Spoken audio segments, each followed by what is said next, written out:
കൊച്ചിയിലെ മെട്രോ തൂണുകൾക്ക് കീഴിലെ ചെടികൾ വെട്ടിമാറ്റി ടൈൽസ് വിരിച്ച് പരസ്യങ്ങൾക്കായി ഇടമൊരുക്കാൻ KMRL നടപടികൾ ആരംഭിക്കാൻ ടെൻഡർ വിളിച്ച് കൊച്ചി മെട്രോ.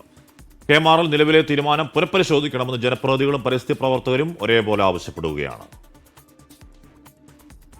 കൊച്ചി മെട്രോ കേരള വികസനത്തിന്റെ രക്തധമനി.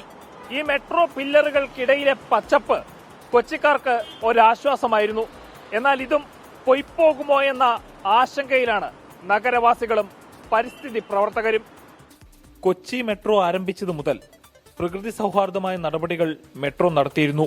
അതിൽ പ്രധാനപ്പെട്ടതായിരുന്നു മെട്രോ പാലത്തിന് താഴെ മണ്ണിട്ട് നികത്തി ചെടികൾ പരിപാലിക്കുന്നത്.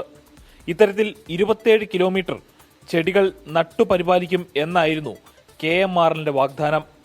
ആ വാക്കാണ് സാമ്പത്തിക ലാഭം ലക്ഷ്യം വെച്ച് ഇപ്പോൾ മാറ്റുന്നത്. ടെൻഡർ വന്നതോടുകൂടി പരിസ്ഥിതി പ്രവർത്തകർ വിമർശനവുമായി രംഗത്തെത്തി. ജനപ്രതിനിധികൾ അടക്കം KMRL തീരുമാനം പുനഃപരിശോധിക്കണമെന്ന് ആവശ്യപ്പെട്ടു കഴിഞ്ഞു. പച്ചപ്പ് തന്നെ നിലനിർത്തുക എന്നതാണ് പൊതുവെ നമ്മൾ സ്വീകരിച്ചിട്ടുള്ള സമീപനം. അത് പക്ഷേ MD പ്രായോഗികമായ ചില പ്രശ്നങ്ങൾ സൂചിപ്പിക്കുകയുണ്ടായി. ഇപ്പോൾ 450ഓളം സ്ട്രെച്ചിൽ ആകെ 50 മറ്റോ ആണ് സ്പോൺസർഷിപ്പ് കിട്ടിയിട്ടുള്ളൂ.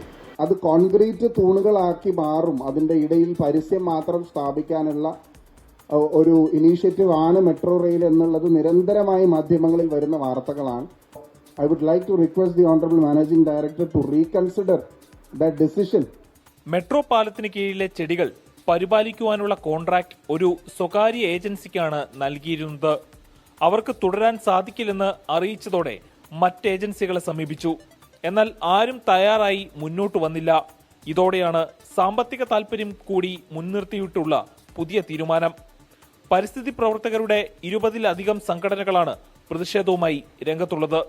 പരിസ്ഥിതി ദർശനത്തിലൂന്നിയ വികസന മാതൃകകളാണ് നമ്മുടെ ഭാവി തലമുറയ്ക്ക് ആവശ്യമെന്നും അതുതന്നെയാണ് സുസ്ഥിര വികസനമെന്നും ഓർമ്മിപ്പിച്ചുകൊണ്ട് അമൽ സുരേന്ദ്രൻ, 24 കൊച്ചി.